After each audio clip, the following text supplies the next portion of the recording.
Hey guys, welcome back to my channel. It's George.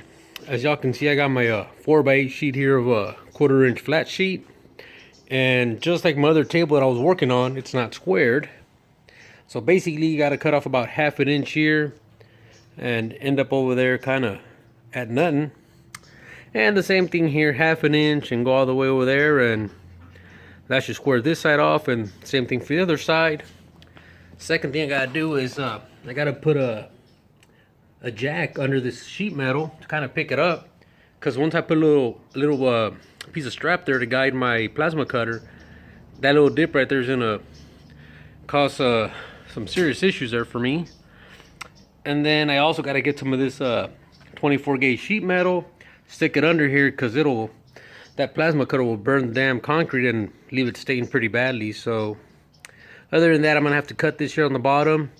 Once I have the pieces cut, I'll pick it up, put it on top of my table, and go from there. This is like 320 pounds, I believe. Not too sure. But anyways, I'm gonna try to focus here on this bottom side here. Put my 20 inch or 22 inch by 6 feet plate here, which is gonna be the back side of the box blade. And then one of the sides is kind of gonna go up here, probably go right there about 2 feet at the most. And then the other piece is going to go from that line upwards by about 20 inches.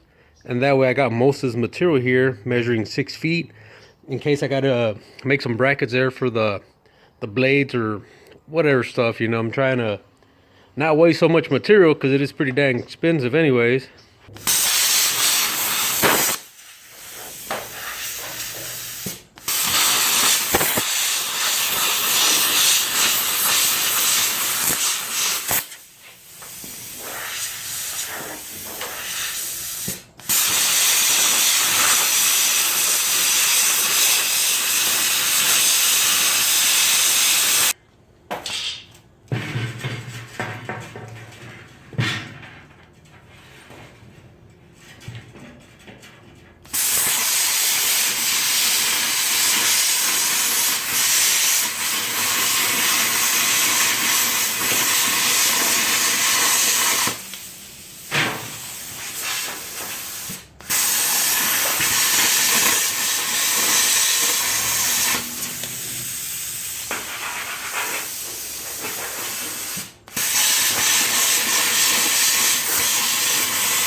Hey guys, welcome back to my channel here.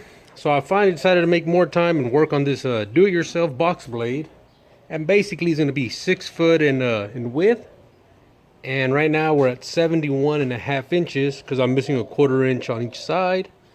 So it'll be 6 feet and 20 inches tall. So the side plates are 20 by 24 there, and that's what I got so far. On the last video, what I did, I used a straight edge here, and I went ahead and gouged it with my plasma cutter. You can use a grinder or whatever you might have, and basically just bent it down at a whatever angle I kind of felt comfortable with, and that's what I got so far. So I'm gonna use this 1 1/4 inch angle iron here. I believe it's 3/16 of an inch.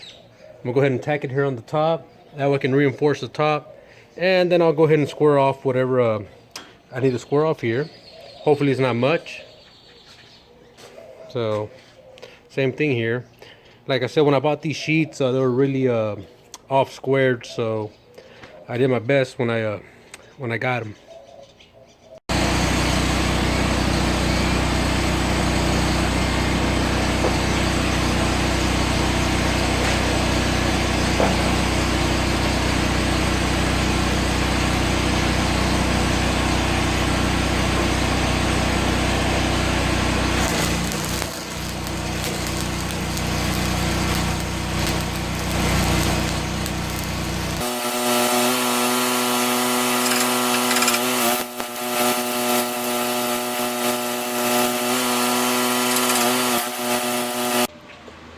Alright guys, well this side's a little bit more tricky.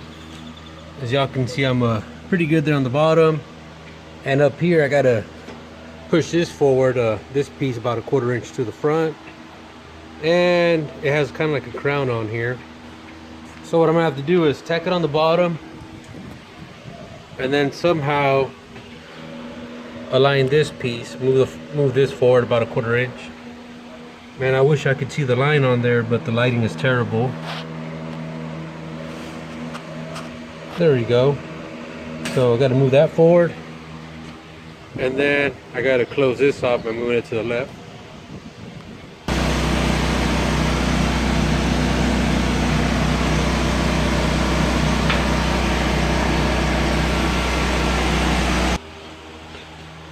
Alright guys, well, I got this squared off here, and I had to put a C-clamp here on my table.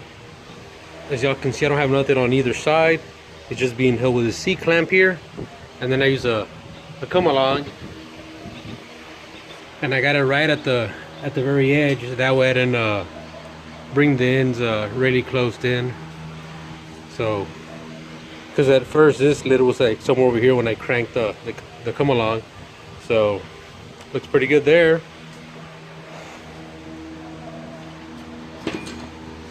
And the gap is pretty much gone. I'm very close there to the line, so I'll give another tack here and probably another one up here, and then that'll be pretty much it. That's all the metal I have cut. So I mean, some progress is some progress, I guess.